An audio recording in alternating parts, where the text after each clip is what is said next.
നൂറ്റാണ്ടിന്റെ പ്രളയം അടയാളപ്പെടുത്തിയ എറണാകുളം പറവൂരിലെ വടക്കേക്കര പുതിയകാവ് ദേവീക്ഷേത്രം ഇന്നും ഒരു ചരിത്ര സ്മാരകമായി നിലകൊള്ളുകയാണ്. കേരളത്തെ തകർത്തെറിഞ്ഞ പ്രളയത്തിന് 100 വയസ്സ് തികയുമ്പോൾ 2 പ്രളയകാലം അതിജീവിച്ചതിന്റെ ചരിത്രരേഖയുണ്ട് പുതിയകാവ് ദേവീക്ഷേത്രത്തിന്റെ ഊട്ടുപുര ഭിത്തിയിൽ.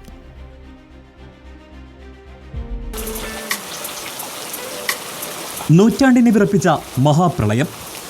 നിർത്താതെ പെയ്ത പേമാരിയിൽ ഇരച്ചെത്തിയ പ്രളയജലം ദിവസങ്ങളോളം കെട്ടിനിന്നപ്പോൾ വടക്കേക്കര പുതിയകാവ് ദേവീക്ഷേത്രത്തിന്റെ ഊട്ടുപുര ഭിത്തിയിൽ ഒരു അടയാളം വീണു.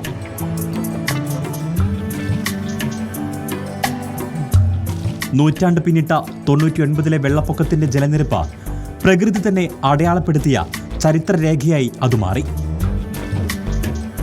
6 വർഷം മുൻപ് 2018 ഓഗസ്റ്റിലും പ്രളയജലം ഇരച്ചെത്തി. അതേ ഭിത്തിയിൽ 99-ലേതിന് താഴെ മറ്റൊരു പ്രളയ ചരിത്രം കൂടി അടയാളപ്പെടുത്തി.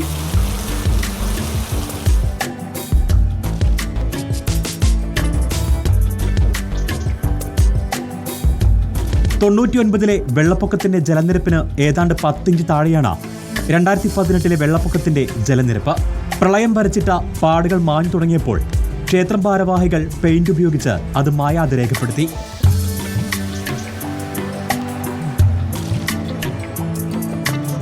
കെട്ടിടത്തിൻ്റെ ബലം ഒന്ന് ആലോചിച്ച് നോക്കിയാൽ അറിയാം. 2 പ്രളയവും കൂട്ടുകാരുടെ അത്രയും വരെ ആ മാർക്കിംഗ് ഉണ്ട്.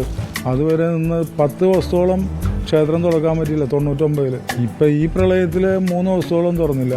ഈ പ്രദേശത്തേക്ക് വരാൻ പറ്റിയിരുന്നില്ല. അപ്പോൾ ഇവിടെ ഉള്ളവരൊക്കെ പറവൂർ ടൗണിലേക്കാണ് വരുന്നത്. 2 പ്രളയകാലം ക്ഷേത്രത്തിനും അനുബന്ധ കെട്ടിടങ്ങൾക്കും നാശനഷ്ടങ്ങൾ പലതുണ്ടാക്കി.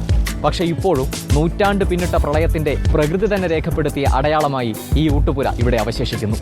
വീഡിയോ ജേർണലിസ്റ്റ് CP വിജീഷിനൊപ്പം reporter Ali Akbar Shah, in reporter, Kochi.